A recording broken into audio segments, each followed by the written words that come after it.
નમસ્કાર મિત્રો, સ્વાગત છે તમારું એક નવા વિડીયોમાં। તમે નમ્ર વિનંતી કરીએ છીએ કે આ વિડીયોને છેલ્લે સુધી જરૂરથી જોડાયેલા રહેજો। મહેશ એક મોટા વેપારીને ત્યાં નોકરી કરતો હતો। મહેશને તેના શેઠ સારી રીતે રાખતા અને પગાર પણ સારો આપતા હતા અને પગાર ઉપરાંત મહેશને કંઈ જરૂરત હોય તો તેના શેઠ મહેશનું કોઈ પણ કામ અટકવા દેતા નહીં અને સામે મહેશ પણ નોકરીની કલાકો ગણવાને બદલે જ્યાં સુધી કામ હોય તે ઘરે જતો નહીં। એક દિવસ મહેશને તેના શેઠ સામે બેઠો હતો ત્યાં તેના ફોનની ઘંટડી વાગી। મહેશે જોયું તો તેના પત્નીનો ફોન હતો। પત્નીનો ફોન આવવાથી મહેશ થોડો પરેશાન થઈ ગયો। આ બધું તેના શેઠ જોઈ રહ્યા હતા। ફોન પત્યા પછી શેઠે મહેશને પૂછ્યું કે તું તારી પત્નીથી આટલો બધો કેમ ડરે છે? તારી પત્ની કોઈ હિરોઈન જેવી નથી કે નથી ભણી ગણી ને કોઈ ઓફિસર થયેલી? ત્યારે મહેશ પાસે તેના શેઠને જવાબ દેવા માટે કોઈ શબ્દો ન હતા, પણ તેણે એટલું કહ્યું કે હું મારી પત્નીનું સન્માન કરું છું અને તેની પૂરેપૂરી કદર કરું છું। તેમાં ડરવાની કોઈ વાત જ નહોતી અને કંઈ ફરક નથી પડતો કે એ કેવી લાગે છે અને કેટલું ભણેલી છે। મને તો સૌથી પ્રેમાળ અને લાગણીભર્યા સંબંધ મારી પત્નીનો જ લાગે છે। એટલે શેઠે કહ્યું કે તું તો ચોરૂનો ગુલામ નીકળ્યો।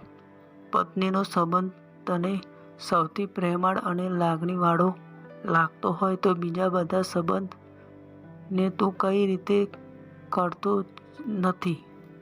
આને મતલબ તો એમ જ થાય ને? મહેશ ખૂબ શાંતિથી જવાબ આપતા કહ્યું કે શેઠ, માતા પિતા સંબંધી નથી હોતા, એ તો ભગવાનથી પણ ઉપર હોય છે। આપણને આ દુનિયામાં માં લાવવાવાળા જ આપણા માતા પિતા છે। તેની સાથે સંબંધ નિભાવવાનો નથી હોતો, તેની તો પૂજા કરવાની હોય છે। આ બેનો સંબંધ જન્મજાત હોય છે। મિત્રનો સંબંધ મોટાભાગે મતલબથી હોય છે। એમ શેઠજી, તમારા અને મારો સંબંધ પૈસાનો અને જરૂરિયાતનો છે, પણ એક પત્નીનો સંબંધ એવો છે કે કોઈ પણ ઓળખાણ ના હોય છતાં આપણને પરણીને ઘરે આવે ત્યારથી હંમેશને માટે આપણી થઈ જાય છે અને પોતાના દરેક સંબંધોને તોડીને કાયમ માટે આપણી થઈ જાય છે। આપણા બધા સુખ દુઃખમાં સહભાગી થાય છે અને જિંદગીના છેલ્લા શ્વાસ સુધી આપણી બાજુમાં ઊભી રહે છે।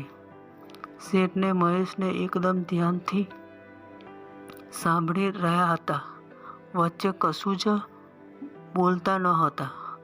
મહેશ પાસેથી આટલી અદ્ભુત વાતો સાંભળીને શેઠને પણ ખૂબ આનંદ આવ્યો।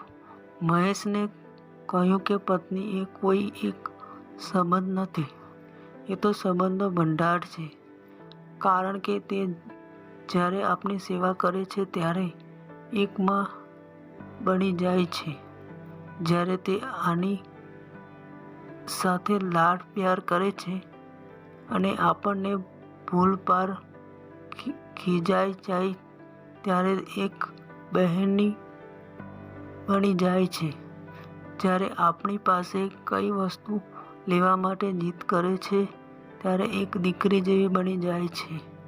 જ્યારે પરિવારના હિત માટે આપણને પણ સલાહ આપે અને ખીજાઈ પણ જાય ત્યારે એક મિત્ર બની જાય છે।